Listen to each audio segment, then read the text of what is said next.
दोंडाईचा नगरपालिकेत इतिहास घडला। नगराध्यक्षांसह भाजपच्या सगळ्या 24 नगरसेवकांची बिनविरोध निवड।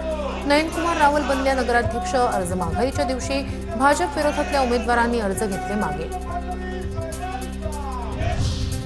बारामती नगरपालिका निवडणुकीत अजित पवारांच्या राष्ट्रवादीचे 8 नगरसेवक बिनविरोध। नगरपालिका स्थापन झाल्यापासून पहिल्यांदाच नगरसेवकांची बिनविरोध निवड। काटोलमधील आघाडीमुळे सलील देशमुख यांनी पक्ष सोडला। शेकापच्या अर्चना देशमुख यांना पाठिंबा दिल्यानं नाराजी। सलील देशमुख अजित पवारांच्या राष्ट्रवादीत जाण्याची चर्चा।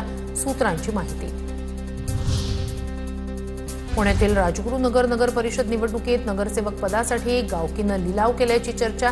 सर्वसाधारण जागेसाठी 1,02,00,000 तर महिला राखीव जागेसाठी 22 लाखांवर लिलाव केल्याची माहिती। प्रभागाची निवडणूक बिनविरोध करू, गावकऱ्यांचा निर्णय।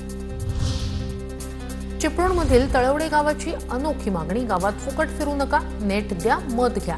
5Gच्या जमान्यात गावात नेटवर्क नसल्यानं गावकरी त्रस्त। झेडपी पंचायत समिती निवडणुकीच्या पार्श्वभूमीवर रत्नागिरी जिल्ह्याच्या शेवटच्या टोकावरच्या गावाची मागणी ठरतेय चर्चेचा विषय। सहलीवर गेलेले कागलमधील शिंदे गटाचे उमेदवार शहरात परतले। अर्ज माघारीची मुदत संपल्यानंतर उमेदवारांना शहरात आणलं। माजी खासदार संजय मंडलिक यांच्या नेतृत्वात लढणाऱ्या सेनेचा घाटगे आणि मुश्रीफ गटाशी सामना।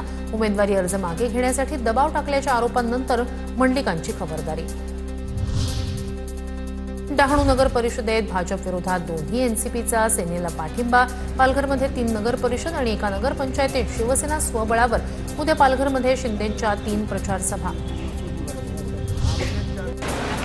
रत्नागिरी जिल्ह्यातील नगर परिषद आणि नगर पंचायत निवडणूक। गुहागर, देवरुख, खेड, चिपळूण आणि रत्नागिरीत शिवसेना भाजपमधील बंडाळी रोखण्यात यश।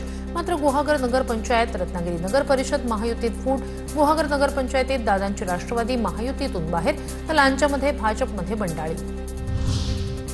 अलिबाग नगराध्यक्ष निवडणुकीत माजी आमदार मधुकर ठाकूर यांच्या सुनबाई कविता ठाकूर यांची माघार। शेकापच्या अक्षया नाईक आणि भाजपच्या तनुजा पेरेकर यांच्यात लढत होणार।